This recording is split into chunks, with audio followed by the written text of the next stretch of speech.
Open up, Sheriff's Department. Yeah, we're going to need you to step outside, sir. What's this all about? Well, we have a report that you've been engaging in cryptocurrency transactions. Is this true? Well, you have the right to remain silent. I need you to turn around and put your hands behind your back. You're under arrest. That's a crime in this county, sir. You can't cheat people with Ponzi schemes and pyramid schemes. What's that going on across the street? Well, your neighbor's accused of the same thing as well. Looks like you're both going to be in the same boat. I'm sure a lot of people would listen to that and think that's a bit of a overstatement and maybe a bit of fear porn. Well, just wait. Cryptocurrency is continuing to collapse at an epic rate, and people are going to start to point fingers.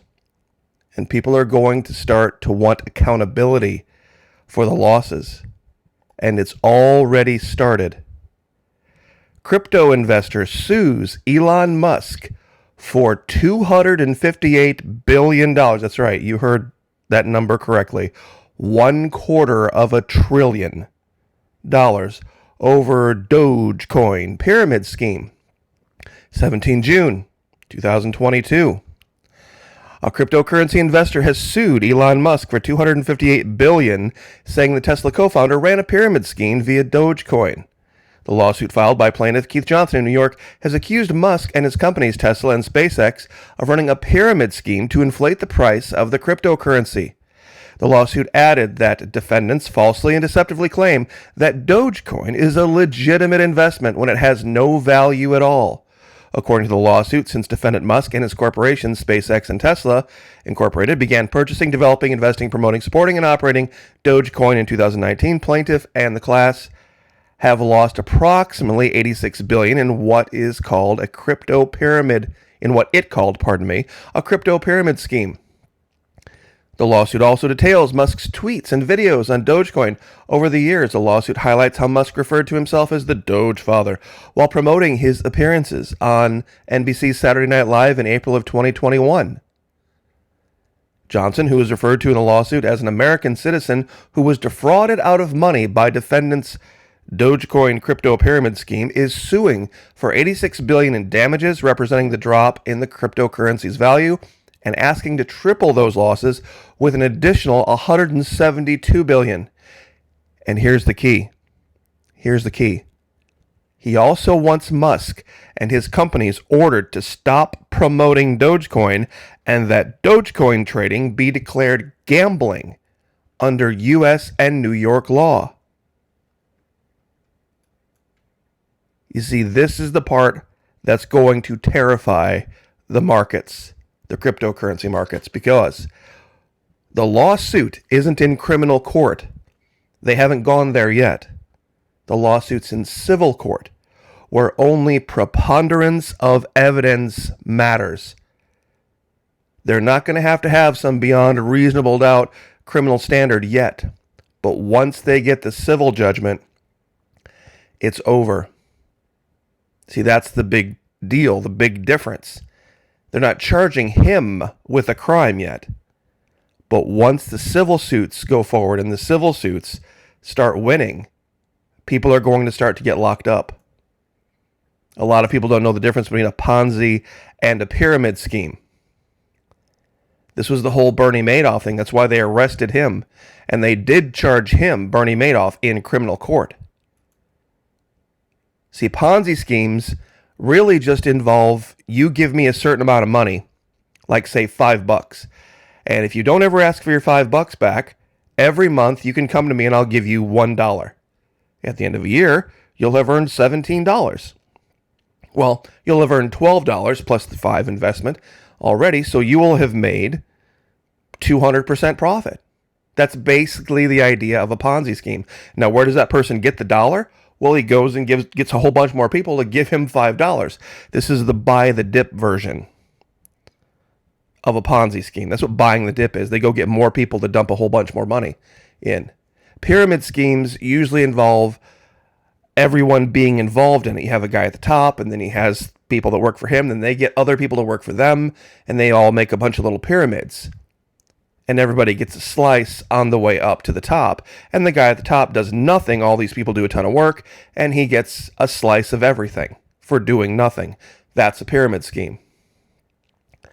Well, that's what's going on now. But it's opening up a much bigger argument.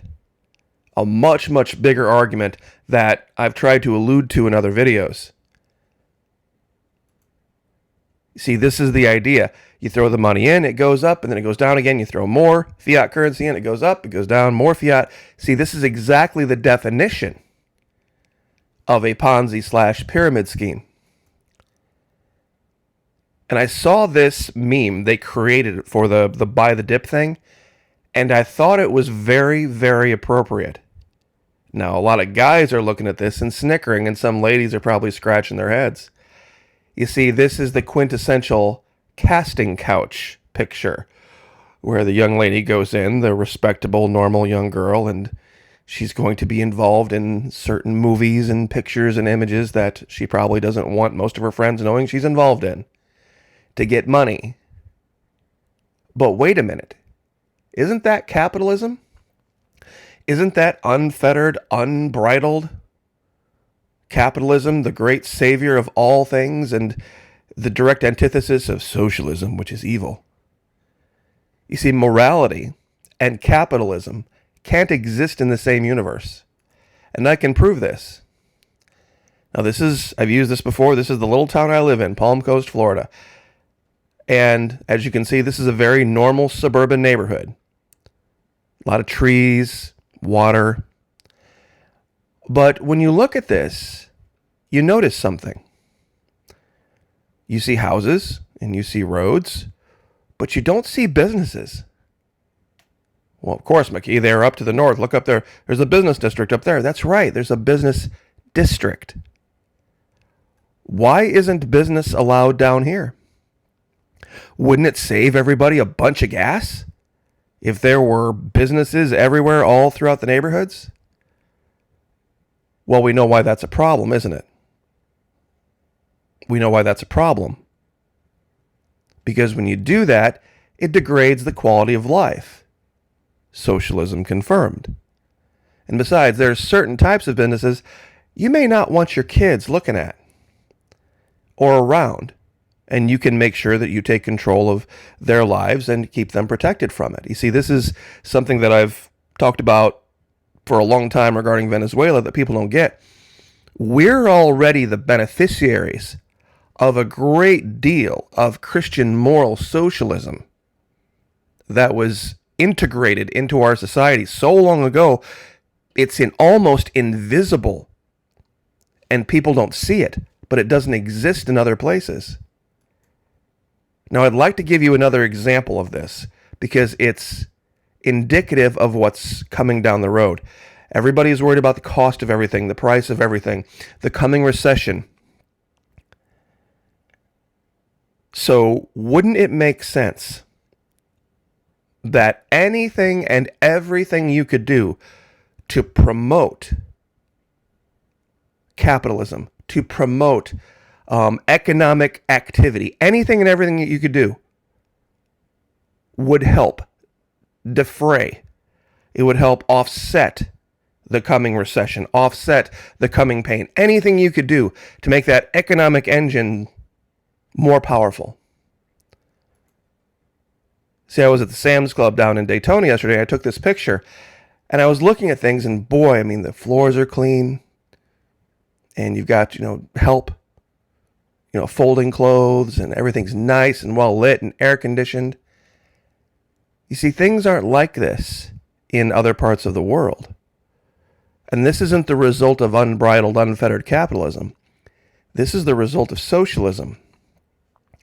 See, I'd like to ask a question. Let's say that you had a little corner store that you enjoyed, but all of a sudden, the proprietor of the store had a great idea. This is how he was going to have all of his cashiers dress. Exactly like this. And this would be a requirement to work there, that they appear like this. Now, a lot of guys would enjoy that. A lot of guys are out there laughing and snickering.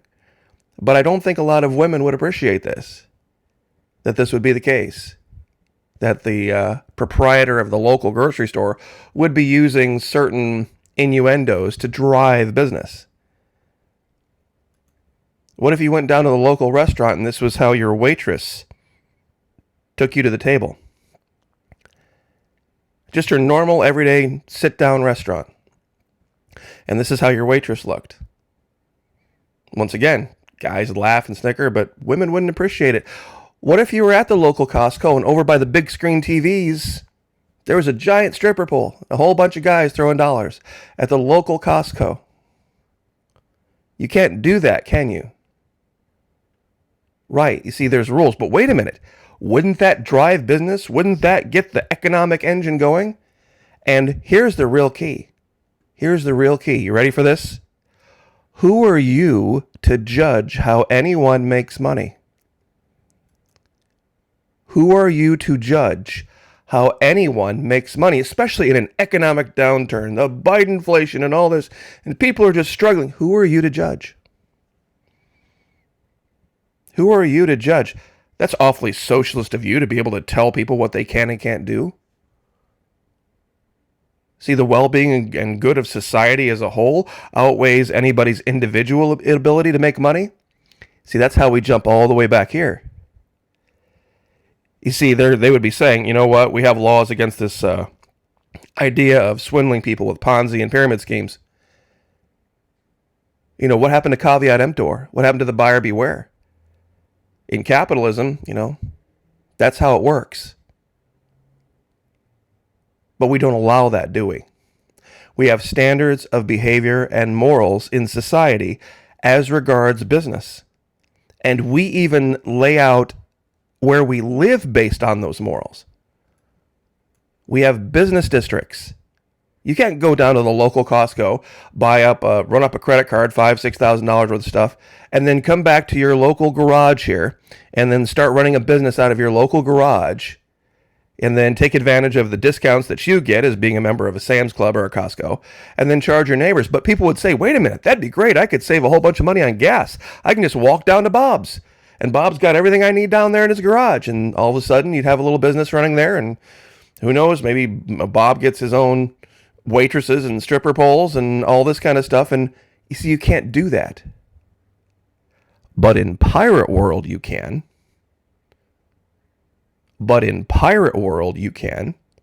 You can buy and sell anything for any amount of money anywhere you want. It's all about who is going to pay the most.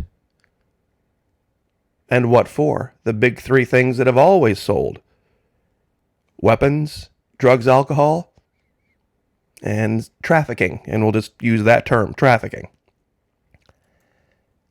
Now do you see it? I've used this image for a long time. It's going on 6 months now. When I said this is starting to collapse, this is going away. But wait for the backlash. Wait for the backlash. That's going to be the big thing. We've already in this country pretty much said, drugs are legal. Whatever you want to put into your body, go right ahead. Even though the preponderance of evidence shows clearly, definitively, that long-term drug use, especially marijuana, is deleterious to your health. We've shown, studies have shown, legalized prostitution, not a good thing for society. But all this is going to get wrapped up in one big old fat freedom package. What about liberty? What about freedom? We don't want to go back to the Biden years. We don't want to go back to the way Biden did things. And believe me, Biden has screwed things up horribly. I'm not defending him, but going all the way the other direction is going to be the trap of the two wings of the one bird system. See, just because they failed doesn't mean the one tip of the one side is so bad. The other tip of the other side is just as bad. South America, everybody has war weapons. Everybody. You can buy them from anybody, anywhere. Running gun battles, Colombia, Venezuela, Brazil. If the police here in North America think they got it bad, they don't have to deal with Bermelo Rojo down in Brazil. I mean, they're basically Brazilian special forces turned into gangs.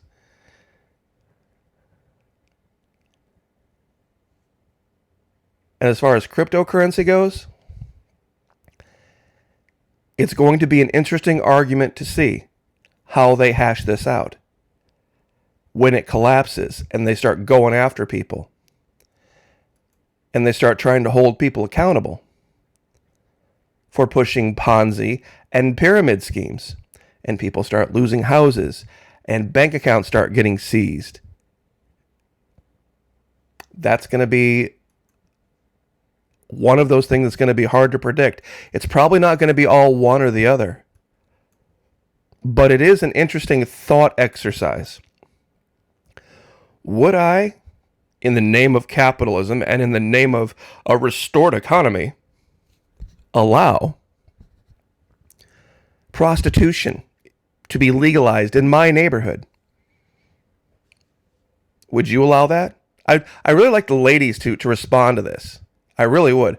In the name of a restoration of economic activity and a recovery from Bidenflation, would you allow this legally? Would you encourage this? Would you say, this is the way to go? Would you be for people lifting the stigma of quote unquote sex work? You see, this is what a lot of people aren't seeing. There are a lot of people looking at the current governor of Florida right now as less of a libertarian and a little bit more of a authoritarian. I mean, he's for a lot of things that will keep him in power. And I've been pretty tame with these images. Things could be way, way, way worse than just a J-Lo equivalent on a pole around the big screen TVs in Costco. It could be a lot worse. Think of drag shows everywhere, as long as it drove the economic engine. And you know it would. You know it would. But we don't do those things now. Why don't we do those things now? Because a long time ago, people set standards. And people said, that's the business district.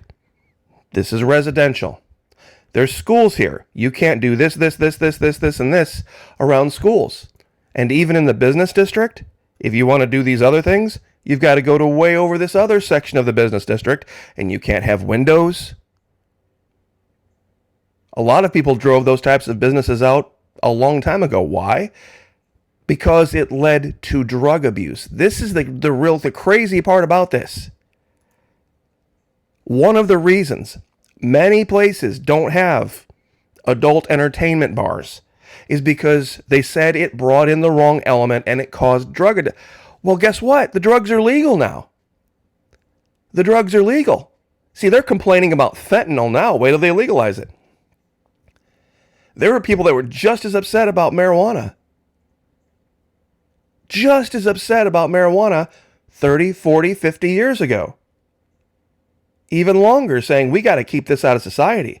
This is going to cause a problem. See, even the governor of Florida, he's all up in arms. Oh, fentanyl. Wait till they legalize it. 20 years from now. Wait till they legalize it, just like any other drug. A drug's a drug's a drug. And liberty says, and capitalism says, it's up to me. Because it drives that economic engine. Anything that promotes that money-making thing, that capitalism, that's what we're going to do. Now do you see it?